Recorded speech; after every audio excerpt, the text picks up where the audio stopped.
Bonjour tout le monde! Aujourd'hui, on va regarder en quoi la science-fiction est semblable à la fantasy. Comme quoi, ça fait pas toujours la même chose, mais c'est souvent la même chose. En fait, ça revient souvent au même, avec une mission différente. C'est un peu la même chose. Un peu comme un carré est un rectangle, mais un rectangle n'est pas toujours un carré. On va voir comment la science-fiction est peut-être quasiment peut être vue comme un sous-genre de la fantasy, en fait. Bien que l'inverse n'est pas vrai du tout, là, la fantasy peut pas être vue comme un sous-genre de la science-fiction tant qu'à moi, mais l'inverse semble être vrai d'une certaine façon, où est-ce que on pourrait dire que la science-fiction c'est juste une forme de fantasy finalement. Puis je vais rentrer dans les définitions évidemment bientôt dans la vidéo. Puis c'est surtout en fait pourquoi c'est intéressant, ben c'est qu'est-ce qui fait que c'est transcendant en fait quand cette ressemblance là peut être soulignée, ça peut vraiment donner des trucs extraordinaires, vraiment très extraordinaires. Donc, ben c'est ça, on va voir c'est quoi un, c'est quoi l'autre, c'est quoi aussi un petit peu la science fantasy qui est entre les deux. Puis, faut parler des erreurs avant de parler des bons coups dans ce cas-ci. Donc, on va parler de ça. Donc, c'est ça, voilà. Dans le fond, ce qui est intéressant ici, avant de rentrer dans le vif du sujet, c'est que d'où c'est qui vient le problème? Mais le problème, c'est que dans la science-fiction, on veut que tout soit plausible, essentiellement. Comme j'ai dit dans mon vidéo Qu'est-ce que la science-fiction? Dans la science-fiction, on veut que tout soit plausible. Puis dans la fantasy, on veut explorer l'impossible, essentiellement. T'sais, on veut que rien soit possible. Donc, comment on peut réconcilier ces deux positions apparemment irréconciliables? C'est ça qui est intéressant et transcendant. Et puis, c'est ça. Donc, qu'est-ce qu'il y a ici? Quand je dis science-fiction, c'est de la fantasy. C'est pas vraiment important au niveau de vendre des livres. En termes de catégorie, c'est pas ça. C'est plus intéressant en termes de euh, comment utiliser les forces des deux genres combinés, finalement. Donc voilà, en rentrons dans le vif du sujet. Là, j'ai fait toute une vidéo sur c'est quoi de la science-fiction. Là. Donc, vous pouvez évidemment aller le voir, mais j'ai une citation de Ray Bradbury ici qui dit Science fiction is a sociological studies of the future, things that the writer believes are going to happen by putting two and two together. Science fiction is a logical or mathematical projection of the future. Ray Bradbury, qui est un auteur extrêmement célèbre de science-fiction, mais cette définition-là laisse beaucoup à désirer, dans le sens où il y a plein de définitions. Là, mais c'est l'idée générale qu'on s'en fait un petit peu. Là. C'est comme, on se dit, et si, dans l'avenir, etc. Mais il y a beaucoup de choses qui sont en fait considérées de la science-fiction puis qui ne rentrent pas dans cette définition-là. Par exemple, les uchronies, qu'on peut dire l'histoire est réécrite, là, dans le fond, réécriture de l'histoire. On a les utopies, souvent, ou les dystopies, ou le voyage dans le temps. Mais les dystopies de zombies, là, je pense pas qu'on personne pense que les zombies, pour de vrai. Puis en fait, ça touche déjà un petit peu au truc là, qui vient rejoindre les deux. Là, on veut que ce soit plausible, mais on sait pas vraiment qu'est-ce qui est possible. En fait, en tant que lecteur, en tant qu'auteur, en tant qu'humanité, on sait pas si ça se peut des zombies. On sait pas que ça se peut pas, tu sais, mais c'est un peu la limite de de notre suspension là, de l'incrédulité. Là. Au sens où, on sait pas que ça se peut pas, mais ça serait quand même pas mal surprenant. T'sais. Fait que c'est ça. Mais globalement, là, au niveau de la science-fiction, ça se veut plausible. Puis quand c'est super bon, qu'est-ce qui fait que c'est super bon? C'est super bon quand ça parle intelligemment de l'humain et ses sociétés. Donc ça, on va y revenir. On va regarder l'autre côté, qu'est-ce qui est super bon. Donc science-fiction, c'est intelligent, humain, barre oblique, société. OK? Là, si on regarde plutôt la fantasy ici, ben j'ai pas de définition ici parce que tout le monde sait c'est quoi la fantasy. Là, quand il y a de la magie, c'est de la fantasy. C'est le merveilleux, là, c'est fantasy. Puis là, les exemples classiques, ça serait Seigneur des Anneaux de, évidemment, Tolkien. Wizard of Earthsea de Ursula Le Guin. Ici, au Québec, on a les Chevaliers d'Émeraude, en fait, qui sont de la fantasy la plus classique qui soit. C'est peut-être pas un grand classique, mais c'est notre classique un petit peu provincial, peut-être. Quoi qu'on en dise. Puis c'est ça, fait que ce qui donne pas mal deux critères, là, si on veut, pour que ce soit un petit peu de la fantasy classique. C'est un monde magique réel, qui semble réel, puis ça prend des héros, en fait. En fantasy classique, là, c'est un petit peu le truc. Puis là, tu sais, c'est ça, il y a plusieurs sortes de fantasy. Là. Aussitôt qu'il y a de la magie, c'est de la fantasy, là, mais d'habitude, t'as des héros, tu sais. Ce qui est une des différences, surtout avec beaucoup d'autres genres, là, c'est t'as un, tu sais, t'as l'élu qui va retirer la pierre de l'épée, etc. Ou du moins, même s'ils sont pas élus, c'est des héros pareil. Là. Le Hobbit, tu sais, c'est un. C'est ça, c'est l'histoire d'un héros, tu sais. Euh, Puis c'est ça. Mais la fantasy, contrairement à la science-fiction, ne se veut pas plausible. C'est l'exploration de ce qui serait possible si l'impossible était possible. T'sais. Mais vu qu'il faut quand même garder un monde cohérent, ben, t'as quand même, c'est ça. T'as quand même besoin de croire à l'illusion, finalement. T'sais. Et puis, quand est-ce que c'est super bon? Ben, c'est super bon quand ça nous fait visiter un monde magique, mais crédible. T'sais. Donc, quand ça rend réel la magie, euh, ça, c'est super bon. C'est ça. C'est souvent ce qu'on appelle l'immersion, là, mais tu sais, c'est vraiment plus que ça. C'est comme, j'ai réussi à y croire pendant un moment, là, tu sais. Ça, c'est Tolkien. Tu sais, ça, ben, c'est ça c'est Wizards of Earth. Ça, c'est tous les grands classiques, c'est un peu ça, là. Tu sais, t'as un peu d'émerveillement du fait que, j'aimerais ça que ça soit réel. Puis, fait que c'est ça. Entre les deux, on a la science fantasy. Ok. Puis ça, c'est intéressant parce que c'est pas le mélange transcendant dont je parle. Parce que c'est ça, il y a beaucoup d'éléments. Déjà, dans la sci-fi soft, t'as déjà beaucoup d'éléments vraiment fantasy là, qui se peuvent pas. Là, des pouvoirs psychiques, des pouvoirs télékinétiques. Je peux pas vous prouver que ça se peut pas, mais ça n'existe pas. Là, ou peut-être si vous êtes médium, là, mais les, comment dire ça, la télékinésie, non seulement ça n'a jamais été démontré, mais la seule raison qu'on y croit, c'est parce que c'est un. La seule raison qu'on peut y croire, en fait, en science-fiction, c'est parce que c'est un cliché tellement omniprésent. Mais c'est de la magie, là, la télékinésie, c'est de la magie. Puis, ça fait que Mais bref, au niveau de la science fantasy, vraiment, c'est un mélange de science-fiction et fantasy. Là. Donc, tu as des éléments science ou techno ou quelque chose du genre, puis tu as des éléments fantasy. Là, je pense à Artemis Fowl, je pense à Star Wars, très populaire aussi dans les jeux vidéo, donc je pense à Final Fantasy. Mais c'est là où est-ce que moi, ça m'intéresse pas tant que ça d'une certaine façon, parce que l'élément science de science-fiction est pas vraiment là. C'est parce que c'est le genre d'histoire que j'appelle qu'il y a de la technologie, mais ça tourne rarement autour de la technologie, tu sais.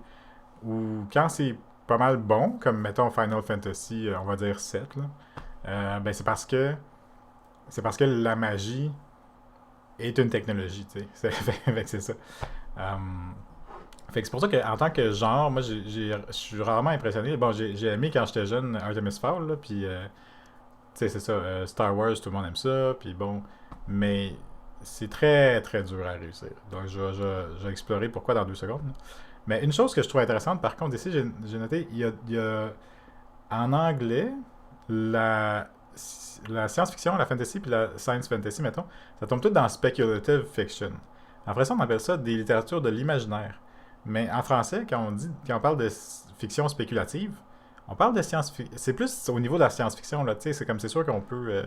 Différents mots sont utilisés à différents moments, là, mais selon le contexte, mais c'est intéressant juste de voir cette différence-là déjà dans le langage, où est-ce que imaginaire versus spéculative, tu sais, comme si, en anglais, spéculative, comme si horreur, imaginaire, tu sais, horreur, fantasy, science-fiction, blablabla, tout ça, ça rentre dans qu'est-ce qui se pourrait, tu sais. Puis en français, tout de go, imaginaire, on dit ça se peut pas, tu sais. On dit tout ça, ça se peut pas, tu sais. Fait que c'est quand même intéressant, je trouve. Les mauvais mélanges. Là, pardonnez-moi, il va falloir que je fasse beaucoup de coupures dans la vidéo parce que là, c'est beaucoup, c'est très théorique comme truc, là. Fait que, puis j'essaie de pas trop comme lire mon écran en vous parlant, tout ça. Qu'est-ce qui est intéressant ici, c'est que les pas les clichés, mais le langage de la fantasy et de la science-fiction sont souvent très à l'opposé un des autres, si ça se trouve. T'sais. C'est pour ça que c'est très dur de les mélanger de façon efficace, là, dans le sens où, en fantasy, ça tourne souvent autour d'une personne, un individu ou un groupe d'individus. Là. Un groupe d'individus qui est magique ou élu ou meilleur que les autres ou tout ce que vous voudrez, mais c'est un individu qui va changer le monde ou sauver le monde. D'habitude, sauver le monde, mais tu sais, sauver en tout cas quelque chose, tu sais, qui va... C'est l'histoire d'un héros, tu sais, le fameux monomythe que je déteste comme théorie littéraire. Mais c'est quand même le mythe là, du héros, là, où est-ce que t'as une personne qui... C'est son histoire à elle, là, tu sais, ou un groupe de personnes, là, tu sais. Mais la science-fiction, ça a tendance à être l'inverse. Ça a tendance à être que, dans le fond, l'individu est pas vraiment important. C'est juste un véhicule. C'est juste un véhicule pour raconter l'histoire, tu sais. Donc, oui, en science-fiction, tu as souvent des personnages plus en carton, plus vides.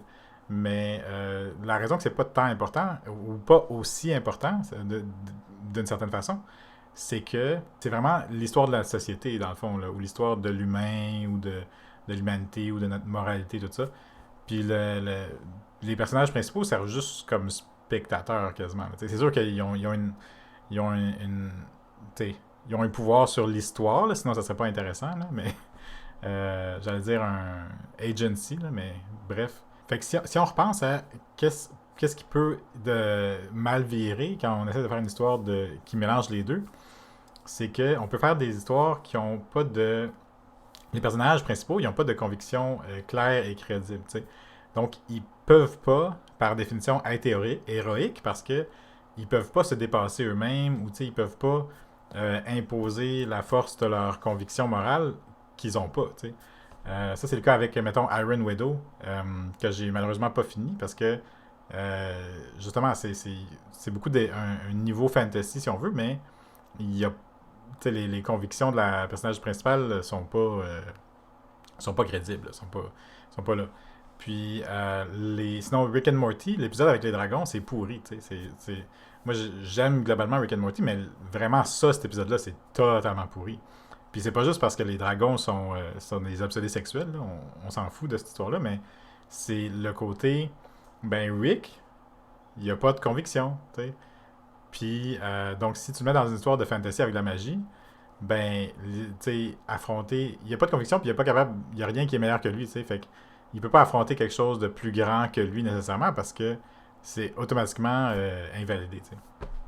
Fait que c'est pourri. Sinon, un des autres problèmes qui arrive souvent, c'est que qu'est-ce qui est en jeu est pas clair, en fait, ou c'est pas clair ou c'est pas important, tu sais. Donc d'un côté, soit que le monde est pas attachant, dans le fond, l'univers est pas bien construit, bien défini, ou l'enjeu l'affecterait peu. Là, comme si je dis demain matin, si je dis si le héros échoue, on va tous être obligés de commander nos souliers chez Adidas au lieu de Nike.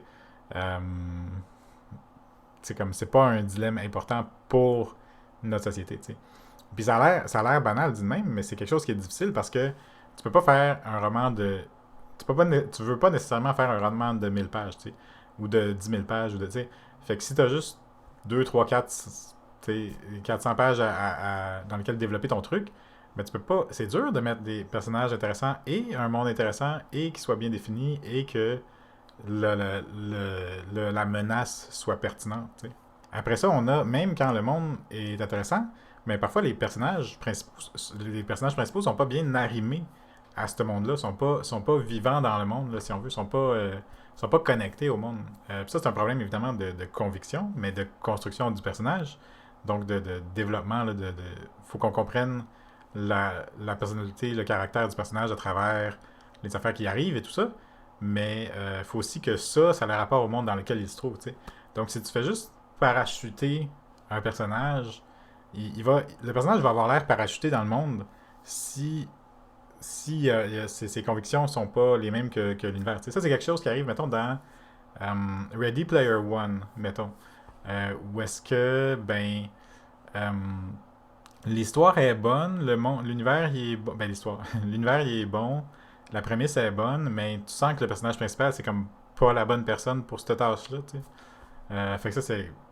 Encore une fois, Ready Player One est beaucoup plus du côté de la science-fiction, mais bon, ça reste quand même assez fantaisiste d'une certaine façon. Puis sinon, au niveau vraiment plus du mélange des genres, ici, t'as le fait de quand tu confonds l'intention des genres, tu sais. Fait que science-fiction parle, mettons, de l'humain, puis la fantasy, donc la science-fiction utilise la technologie pour parler de l'humain, la fantasy utilise la magie pour parler de l'individu puis de l'héroïsme d'un individu. T'sais. Donc si tu mélanges ces intentions-là, des fois tu vas faire des choses bizarres comme expliquer la magie, t'sais. Comme les midi-chloriens dans Star Wars. Pourquoi les gens n'aiment pas les midi-chloriens? C'est parce que le spectateur n'a pas besoin de savoir d'où vient la magie. C'est ça. Juste le fait que c'est magique, c'est correct. T'as pas besoin d'expliquer plus que ça. T'sais. Donc, si tu mélanges l'intention des deux genres, c'est ça. Tu te dis, ah, mais c'est important qu'ils comprennent d'où ça vient parce que ça importe. Non, c'est pas ça le but. Là. C'est pas ça. À moins que ce soit ça. Auquel cas, l'histoire porte là-dessus. Mais, c'est ça. Star Wars épisode 1, désolé, c'est pas tout à fait ça. Donc c'est ça. Donc globalement, qu'est-ce qui fait que ça peut être mauvais, c'est que tout doit être bien développé, tu sais. Contrairement à, mettons, la science-fiction, on peut pardonner si les personnages sont en carton, ou la fantasy, on peut pardonner si il y a peut-être des trucs un petit peu tirés par les cheveux, tu sais, ou des revirements un petit peu inattendus, ou tout ça. C'est sûr que c'est meilleur qu'il n'y en a pas, mais c'est pardonnable, tu sais.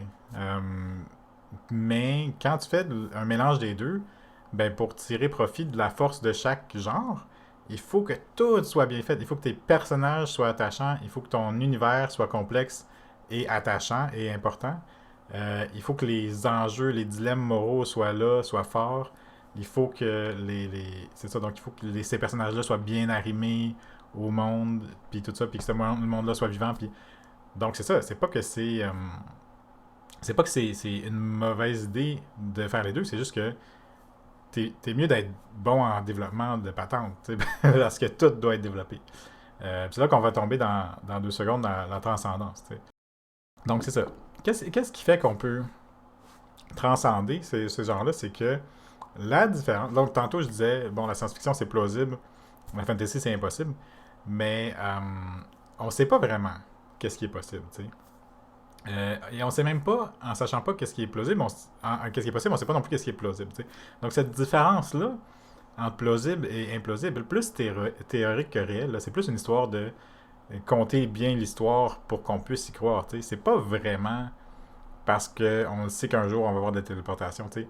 On ne sait pas si on va avoir des téléportations, puis on ne sait pas si ça se peut. T'sais. Mais on peut faire des histoires qui se basent sur le fait que quand ça serait possible, telle affaire pourrait arriver. T'sais. Mais on ne sait pas si c'est possible. On ne peut pas savoir. Et donc, dans ce sens-là, c'est la loi de Clark, c'est ça, la troisième loi de Clark qui est super pertinente, que j'ai déjà mentionné dans d'autres vidéos, là, qui est toute technologie suffisamment avancée ne peut pas être distinguée de la magie. OK? Puis là, technologie, magie, les deux affaires, ça vient ensemble. Donc, puis cette compréhension-là, c'est important aussi que cette compréhension-là, c'est les personnages qui doivent la vivre. Hein. C'est pas le lecteur. Donc, on n'a pas besoin d'expliquer comment la téléportation fonctionne ou comment le sort fonctionne ou comment la magie fonctionne même. C'est important, c'est soit les personnages comprennent et savent d'où ça vient et qu'est-ce que ça fait et pourquoi ça fonctionne comme ça, ou soit ils ne savent pas. Donc, soit c'est de la magie, soit c'est de la techno. T'sais. Et puis, donc, le corrélat de tout ça, là, de la loi de Clark, c'est que le niveau de est-ce que c'est de la fantasy peut être ajusté juste en faisant en sorte que les personnages ne comprennent pas comment leur technologie fonctionne. Ce qui arrive dans plusieurs des titres que je vais mentionner. Donc, c'est ça. Il y a deux façons de brouiller les cartes, finalement. Deux façons évidentes de brouiller les cartes. C'est soit que la technologie est incompréhensible, donc ça devient la magie, comme dans le cas des anciennes civilisations ou des civilisations extraterrestres ou de peut-être savoir oublier, ce genre de trucs-là, ou de l'autre côté, la magie est explicable et expliquée, auquel cas elle devient de la technologie. Comme dans, là je pense à Full Metal Alchemist, où est-ce qu'ils savent exactement, ils n'arrêtent pas de dire les règles du monde dans ce monde-là, mais aussi, mettons, Mistborn, qui est un nouveau classique, ils savent comment ça fonctionne pas mal. Il y a une petite partie de pourquoi ça fonctionne comme ça, et c'est quoi les choses qu'on n'a pas encore découvert, mais rendu là, c'est de la technologie. Là. Si ça marche tout le temps, puis c'est fiable, puis tu le sais comment ça marche, puis qu'est-ce qui va arriver quand tu as l'affaire, c'est juste de la magie dans le sens où ton monde naturel, le monde naturel n'est pas le même que le nôtre. Mais pour eux, c'est de la techno, là, tu sais. Ce qui est totalement différent tu sais, Seigneur des Anneaux, parce que on appelle la soft magic, là, de la magie douce. Euh, tu sais, la magie dans le Seigneur des Anneaux n'est pas définie, là, tu sais. Ils savent pas les limites de qu'est-ce qui est possible, là, tu sais, il n'y a pas y a pas des compteurs de force magique, là, c'est pas de même, là. Mais dans Mistborn, il pourrait absolument y avoir un compteur de pouvoir magique, tu sais. Un détecteur de. Il y en a dans Mistborn des détecteurs de magie, genre, en tout cas. Fait que c'est ce genre d'affaires, là, justement. Ce qui est intéressant dans tout ça, évidemment, là, je parle des personnages. Hein. Encore une fois, je parle pas du lecteur. Donc, il faut que ce soit. C'est ce qu'on appelle une différence diégétique ou à l'intérieur de l'univers. Donc, au niveau de leur monde dans lequel ils habitent, c'est là qu'ils comprennent ou ils comprennent pas, ou c'est compréhensible ou c'est pas compréhensible. Donc, c'est là où est-ce que. Quand est-ce que ça devient transcendant? Quand on mélange, quand on dépasse cette différence entre possible et impossible, ben, c'est possible. T'sais. Donc, il faut, pour que ce soit de la bonne science-fiction, il faut que ça parle de l'humain. Il faut qu'il y ait un vrai héros ou un vrai méchant, en tout cas. Donc, c'est le côté un petit peu manichéen là, de la fantasy classique. Il faut que ça présente un monde imaginaire crédible. Ça, c'est un peu dans les deux, mais crédible dans le sens ça serait plausible si le monde fonctionnait comme ça. Et puis, c'est centré sur des personnages aux convictions fortes. T'sais. Donc, pour qu'il y ait un vrai héros, faut que cette personne-là ait des convictions. Donc, il faut que il faut que l'histoire suive ces personnages-là. Euh, c'est très, très, très, très, très dur, tant qu'à moi, de transcender ces genres-là si t'as pas de héros, en fait. Ou, peut-être ton héros peut être un anti-héros, là, mais d'habitude, ça donne quelque chose de plutôt générique dans ces cas-là, selon moi. Autrement dit, en fait, ce que j'essaie de dire, c'est que des fois, la fantasy utilise les prémices de la science-fiction dans les trucs transcendants qui mélangent un petit peu les genres. Donc la fantasy utilise les trucs de science-fiction pour redéfinir qu'est-ce qui est possible. Donc, c'est comme pour faire croire à la. C'est comme une façon, tu peux croire plus fort à la magie si tu penses que c'est ancré dans le monde réel. Puis ça, c'est. Là, il y a plusieurs exemples ici. Là. Adventure Time. Dans Adventure Time, ils sont. Tu découvres assez rapidement, en fait, qui sont peut-être le premier épisode, là, que c'est un futur post-apocalyptique, dans le fond, puis que tout ce qu'eux, ils appellent de la magie. Il y a un épisode complet sur le fait que qu'est-ce qu'ils appellent de la magie, c'est juste de la technologie qu'ils comprennent pas. T'sais. Puis la princesse, elle peut analyser les trucs puis les réparer même. T'sais. Mais c'est totalement, totalement de la magie. Mais dans leur monde à eux, la magie, c'est une ancienne technologie. C'est juste une ancienne technologie, finalement. T'sais. J'ai noté ici Cage of Souls. J'ai failli faire un vidéo sur Cage of Souls parce que ça m'a vraiment marqué de Tchaïkovski. Ça m'a vraiment marqué parce que j'aime pas du tout la fin. Mais je trouve que l'univers est bien construit, puis les personnages sont intéressants. Puis dans Cage of Souls, ben non, les personnages. Hein, pas le personnage principal, mais le reste des personnages sont intéressants.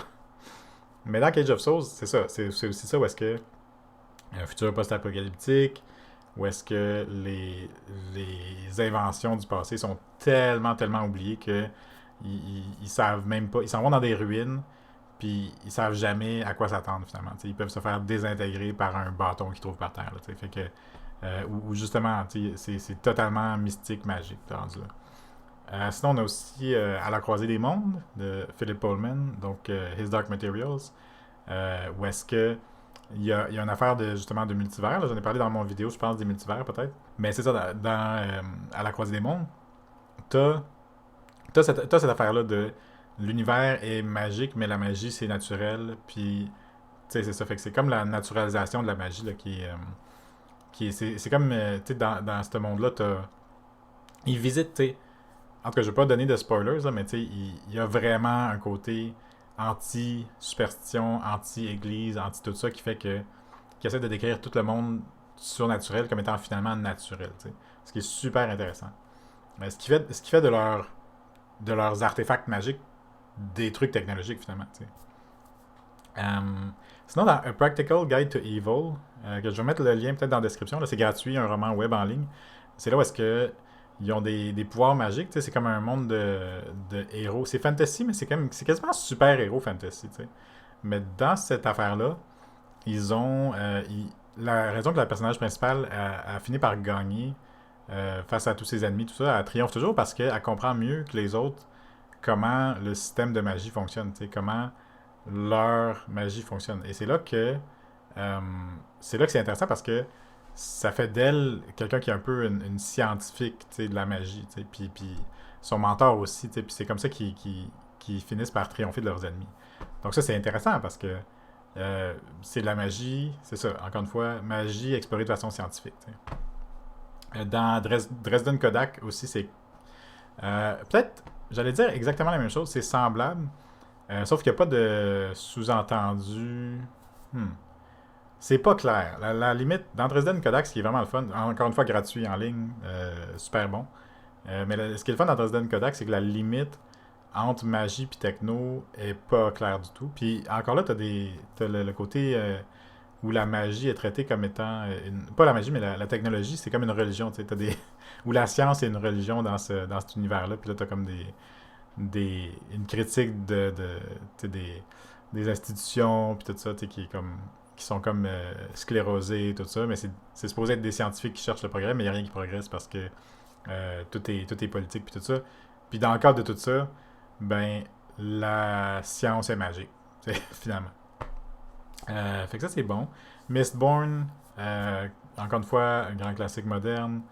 Dans Mistborn, la personnage, ou un peu tout le monde dans Mistborn essaye de comprendre comment la magie fonctionne, mais c'est vu qu'ils font juste. C'est comme un système où est-ce que tout le monde a un peu l'accès aux mêmes pouvoirs, finalement, tu sais. Donc, il y a comme un système très, très dur. Là. Ça, c'est Brandon Sanderson, là, qui est très fort sur les systèmes de magie en général. Bref, Mistborn, encore une fois, la magie comme science, tu sais. Ou comme ingénierie, whatever. Puis sinon, je voulais juste mentionner un truc qui était québécois, là, juste pour... ou du moins qui s'est vendu au Québec en français, ça s'appelle le Livre des étoiles. Ça m'avait marqué, ce livre-là, parce que ça fonctionne avec un système de runes. Puis les runes, donc la magie dans ce livre-là, bon, c'est beaucoup plus jeunesse, là, c'est beaucoup plus, tu sais, le personnage principal, il a comme 12 ans, je pense, là, mais il découvre comment le monde fonctionne, puis avec son mentor qui montre les runes magiques qui font telle affaire dans telle circonstance, quand tu as une affaire de ligne tellurique, là, d'étoiles, là, justement, le livre des étoiles. Puis donc, c'est comme un système très très rigide, établi et clair et prévisible. Mais après ça, il est comme téléporté dans un autre monde, puis les règles changent. T'sais. Fait qu'encore une fois, il y a quelque chose de prévisible, puis de compréhensible, de connaissable, t'sais. Et même de connu dans ce monde-là. Donc pour eux, c'est juste une autre science. Mais ça garde le côté mystique de la magie que. C'est pour ça que pour vrai, je pense pas en tant qu'adulte, je trouverais ça bon, le livre des étoiles, mais certainement en tant qu'enfant, j'ai trouvé ça totalement fascinant. Puis vraiment, je le recommande totalement pour des enfants ou des ados, là. Des jeunes ados, je pense. Là. C'est très, très. Je me souviens, c'était très réaliste comme magie. Ouais, donc, juste pour finir, j'aimerais ça finir sur une couple de trucs quand même intéressants. C'est le fun quand il y a quand tout le monde n'a pas le même niveau de compréhension. Justement, je disais, la techno, c'est quand c'est compréhensible et prévisible, ou plutôt quand c'est compris, tu sais. Mais où est la ligne, justement, tu sais? Parce qu'il y a des séries comme où est-ce que certains personnages ou certains peuples savent comment ça marche, puis d'autres savent pas comment ça marche, puis pour eux, c'est de la magie. Donc, là, je pense à, mettons, dans Star Trek, t'as Q. Le personnage Q dans Star Trek, ben, il est présenté un peu comme étant magique, tu sais. Mais pour lui, pour ce peuple-là, c'est pas de la magie du tout, là. C'est juste comme euh, une évolution de la race humaine, là, si on veut dire. Mais pour eux, c'est pas magique. Mais pour tout le monde, toutes les autres, c'est magique, tu sais. Puis dans Stargate aussi, t'as ça. Dans Stargate SG-1, t'as ben, c'est ça. C'est comme, tu sais, t'as comme un scientifique, je pense qu'à un moment donné, il meurt, puis il revient à la vie, puis il est quand même comme, ah, c'est quoi l'explication scientifique? Je me souviens pas exactement, là, mais... Mais il y a les Goa'uld dans Stargate SG-1. Puis les Goa'uld, c'est ça qu'ils font. C'est comme être sorcier, c'est ça qu'ils font en tant qu'empire galactique, là. Donc, ils vont trouver des planètes qui ont un niveau de technologie beaucoup, beaucoup moindre que le leur, puis je pense les prendre en esclavage, quelque chose du genre. Là. Puis, tu sais, donc, leurs armes, eux autres, c'est totalement de la techno, mais ils se présentent comme des sorciers, finalement. T'sais. Comme des dieux, en fait, pas des sorciers, comme des dieux, là. Fait que c'est là que ça devient intéressant, encore une fois, parce que, ben, la magie de l'un et la technologie de l'autre, tu sais. Sinon, ce qui est intéressant aussi, c'est que des fois, c'est interchangeable, puis des fois, c'est pas interchangeable entre magie et techno. Je vais donner un exemple, ok? Le Seigneur des Anneaux. Si c'était. Puis là, encore une fois, tout le monde adore le Seigneur des Anneaux. C'est juste, c'est juste pour montrer la directionnalité là, du truc. Là. Donc, le Seigneur des Anneaux, si c'était. Mettons, il y a une bombe intergalactique. C'est la seule bombe intergalactique qui a jamais été créée. Puis il faut aller la porter dans la forge du troisième soleil de la nébula, blablabla. Euh, Puis au lieu d'être des orques, ça serait des extraterrestres. Euh, Ça marcherait, là, tu sais. Pas seulement. C'est pas que ça marcherait, mais ça serait la même histoire, tu sais, finalement. Parce que ça serait quand même l'histoire de Frodon qui affronte tu sais, quelque chose qui est beaucoup plus grand que lui, tu sais. Puis là, maintenant que je le dis tout haut, ça me fait beaucoup penser à Star Wars, finalement. Là. Mais ça ressemble, tu sais. Là, je pense à Game of Thrones, ou Song of Ice and Fire. Dans cette histoire-là, ben, mettons que tu dis que les White Walkers, c'est des extraterrestres, encore une fois, ou des zombies, tu sais. C'est déjà pas mal des zombies, là, mais mettons que tu dis que c'est dans l'ère moderne, puis les zombies sont juste victimes d'une maladie, blablabla. Ben, c'est de la science-fiction, rendu là, tu sais, c'est ça. Puis c'est quoi l'autre magie dans Game of Thrones? C'est Daenerys, ben, mutante. C'est une mutante. Donc, elle, c'est une mutante qui résiste au feu. Les autres, ou peut-être même les White Walkers, c'est des mutants, dans le fond. Tu sais, donc, ça, c'est facile de convertir de l'un à l'autre. Tu sais. Puis dans Mistborn, c'est ça, j'ai dit dans la vidéo de Mistborn, finalement, j'ai dit, ça pourrait juste être des cristaux magiques. Tu sais. Ou pas magiques, mais justement, des cristaux extraterrestres. Tu sais, tu peux imaginer, mettons, un épisode de Star Trek où est-ce que ils vont sur une planète, puis tu as une certaine partie de la population qui a une mutation qui leur permet de manger des cristaux magiques qui leur donnent des pas magiques, pas magiques, de manger des cristaux qui leur donnent certaines habilités. Euh, Ça serait pas au-delà du domaine de la science-fiction, tu sais. Donc ça c'est intéressant, mais des fois ça marche pas. Des fois ça marche pas comme ça. À cause de la nature de l'œuvre, euh, des fois ça se pourrait pas trop. Là je pense à Wizard of Earthsea de Ursula Le Guin. Parce que dans cet univers-là, la magie est une partie intégrante de qui ce que les gens sont. T'sais. Donc la magie n'est pas extérieure à eux et conférée. T'sais, la magie, d'une certaine façon, la magie, c'est les gens, c'est des habiletés, donc c'est pas quelque chose que tu peux trouver sur le bord du trottoir. Là. C'est comme, c'est qu'est-ce qu'ils sont là, d'une certaine façon. Ou même pas juste qu'est-ce qu'eux ils sont, mais qu'est-ce que tout l'univers est. T'sais. Je sais pas si je vous ai déjà dit de lire Wizard of Earthsea, là, mais il y a beaucoup de gens que c'est leur livre de fantasy préféré au monde. Là, puis quand on le lit, on comprend facilement pourquoi. Mais c'est ça, donc c'est pas interchangeable ici. Puis là, de l'autre côté, je pense à la science-fiction dure. C'est pratiquement jamais. Ben, j'ai l'impression que plus que la science-fiction se veut dure, moins c'est interchangeable. Dans le sens que le fait qu'on appelle ça dur, c'est qu'on se base sur la science dure, c'est qu'on se base sur le fait que ce soit une spéculation scientifique. T'sais. Donc si on dit l'apocalypse est causé par une pandémie, ben ça peut pas vraiment être. C'est comme une genre de. Tes règles de magie, c'est les règles de notre monde naturel dans ce cas-là. T'sais. Donc tu peux pas en faire plus de la fantasy parce que c'est notre monde. T'sais, fait que notre monde n'est pas magique. Fait que à moins que. Fait que. Tu sais, c'est ça. Fait que ça marche pas vraiment dans tout ce qui est sci-fi dur, plutôt. Puis il y a des histoires où est-ce que ça pourrait exister, mais ça marcherait pas vraiment non plus, tu sais.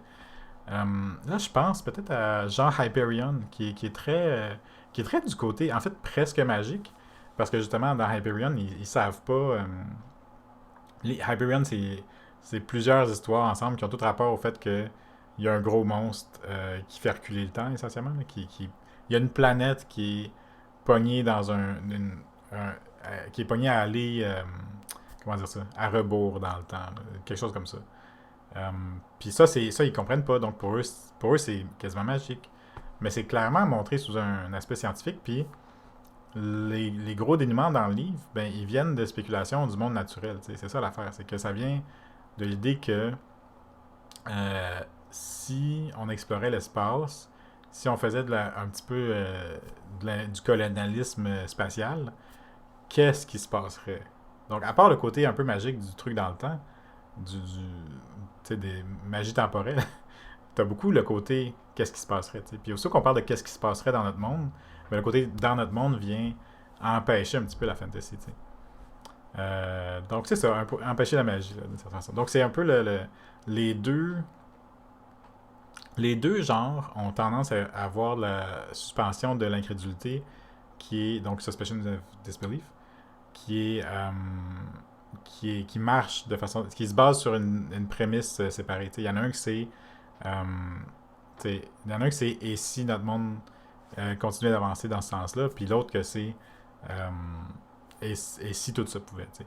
Mais c'est le côté spéculation justement de la science-fiction, c'est une très petite partie de la science-fiction quand on y pense. T'sais. Donc toutes les autres œuvres qui sont de la science-fiction pourraient juste être de la magie. T'sais. Donc si on pense justement, tantôt je parlais de téléporteurs, ben si tu avais des portails magiques ça serait pareil. T'sais. Fait que bref, j'aimerais ça. Je suis curieux d'entendre qu'est-ce que vous en pensez peut-être. N'oubliez pas à vous abonner. En fait, j'ai souvent, j'ai pas souvent mentionné ça, mais j'ai déjà plusieurs vidéos sur ma chaîne. Là, donc si vous abonnez, vous pourrez continuer à recevoir des alertes de mes autres vidéos ou à afficher les autres vidéos en tout cas. Mais c'est ça. Donc merci pour votre écoute et puis vraiment curieux de savoir ce que vous en pensez ou peut-être même d'autres exemples qui vous viennent de mélanges un petit peu transcendants, là, d'œuvres qui défient un petit peu les genres comme ça. Là. Bien que finalement, comme l'idée de cette vidéo, c'est un petit peu... c'est un peu la même chose finalement. J'espère avoir démontré un petit peu le point. Donc, merci et à la semaine prochaine.